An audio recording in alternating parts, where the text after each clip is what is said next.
What's up everyone? In this video we're going to talk about the first 3 submissions you should learn when you're starting Brazilian Jiu-Jitsu or grappling. Starting with the first one, the Americana, classic one. Fitzy, if you're lying down. Okay, so when you're doing our introduction course, the first submission I'm going to teach you is the Americana. And I'll show you what it is and why I'll teach this first.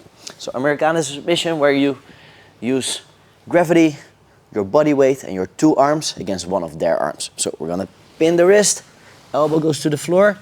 Hand goes underneath, you hold your own wrist, you hook the opposite leg, push your feet on the floor, yeah, there you go.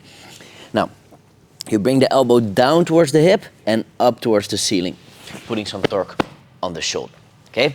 Let's look at that again.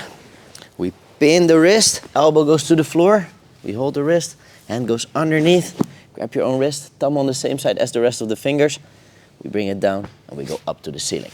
Now, why is this the first submission I'll teach you when you're a beginner? Because it's quite simple. You can use your arms. A lot of people use their arms every day. Everybody uses their arms every day. So it's not too complex to learn. You learn some important concepts like using gravity in your favor, 2-on-1s, isolating body parts, using the correct grips, the monkey grip in this case. And it's often available. You can do it from mount, from side control, sometimes even from half guard. So it gives you as a beginner something to work towards. Not just holding your partner, but you'll learn a simple submission that you can right away apply from a lot of good pins. Okay, so let's see, Fitzy, why did you tap to the submission? When you started torquing on the shoulder, I started feeling pressure. It started hurting. It sort of felt like it was gonna come out of its socket.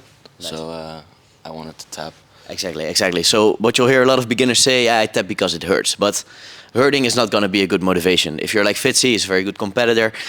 In a competition, when somebody like pulls his hair by accident or steps on his on the skin behind his elbow, it's going to hurt. He's not going to tap. Why Fitzy taps is if he doesn't, he's going to get injured. Okay, so that's with a joint lock. If you don't tap, you'll get injured. Now, second submission we're going to look at is the rear naked strangle. And with the rear naked, we tap for a different reason. We tap because if we don't, we pass out. And if you're in a self-defense scenario or in a high-level competition, the strangle always is preferred over the joint lock. Of course, you want to tap them either way, but if you can pick, the strangle is the better option. Because even if they don't tap, they'll pass out. They're out of order, they won't be able to continue fighting you, and they lose the match as well if it's a jiu-jitsu situation. And let's look at that rear naked right now.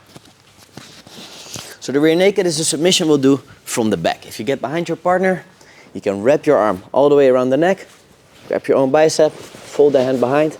Now we're cutting off the 2 carotid arteries, stopping the blood flow through the brain, to the brain, and within a few seconds, Fitzy's gonna tap. Now, a lot of beginners say, he's tapping because he can't breathe. That's wrong. If Fitzy would tap because he couldn't breathe, he would be able to hold it out a lot longer. Fitzy has good cardio, good lungs. He would be able to hold his breath for at least 30 seconds, probably more than a minute. But now he tapped within 5 seconds. That's because we stopped the blood flow to the brain and he'll pass out within 10 seconds. Okay, so the rear naked is another submission I would definitely recommend you to learn if you're beginning. Try to get behind your partner. Find a way, let's say, you can even use them together. We'll always show this in the intro course. So Fitzy's lying down. I'll threaten the Americana as Fitzy turns to defend.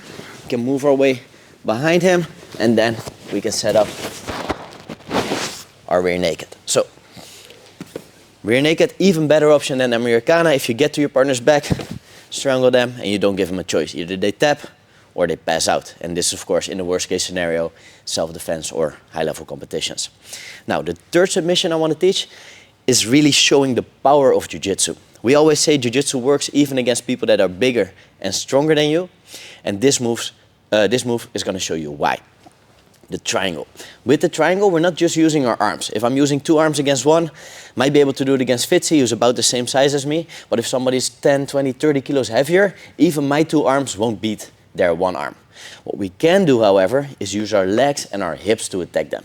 For example, by using the triangle. And the triangle is a submission you can do from bottom. So, let's say Fitzy's on his knees in my close guard. There we go. For the triangle, we always want to isolate the head and our arm. So we're going to push one hand to his chest, the other one goes to our chest. We throw our legs up and we pull him in. Now we adjust, we hold the head, hold the shin, post on the hip, and we lock our legs in the shape of a triangle. Now, there's a few ways you can finish. The old school way, the simple way, is lifting your hips, squeezing your knees, and pulling the head. You'll get the tap again by cutting off those carotid arteries. Now, the little bit more modern way, or the higher level way, is making an angle, relocking your triangle, and then biting down off that angle. Okay, let's look at it again, the triangle. Either the classic way, squeezing everything together, or the more modern way, making an angle. If you're starting jiu-jitsu, these 3 submissions are great to start with. The Americana, so you have a simple submission you can use from a lot of different positions. Then the rear naked, probably one of the strongest submissions, both in gi and no gi. So you can beat your partner whatever is on the line, if it's a self-defense scenario or a competitive scenario. And the third one is the triangle, because it really exemplifies the power of jiu-jitsu. Being able to attack from bottom and using strong body parts against isolated, weaker body parts. Works even against somebody that's stronger and heavier than you. All right?